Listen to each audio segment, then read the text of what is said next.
Ano ang binigay sa atin ng Diyos? Use it accordingly. And appreciate the small things. Yung maliliit na bagay, yan, pagpasalamat sa Diyos. Lord, salamat po, binigyan mo kami ng ganito. Salamat po. Just small things, let's think of what we can do. Think of how we are to provide for our family. Kasi we are to do good eh. So simulan natin sa pamilya natin. Let's provide for our family. You pray to God. Kasi it's a testimony. Imagine if we cannot provide for our family, anong klaseng testimony meron tayo? Hindi lang yan. Tsaka, huwag tayo magmadali. Pwede naman, Lord kailangan ko na isang buwan ko pangailangan. Nagwo-worry ka na. Bakit hindi mo isipin na isang araw lang muna?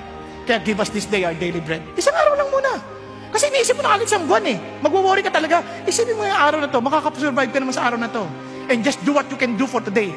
Pwede ka rin manalangin, Lord, huwag mo akong bigyan masyado ng kahirapan at ganoon din ng kayamanan. Baka naman pag sumobra, hindi makalimutan kita.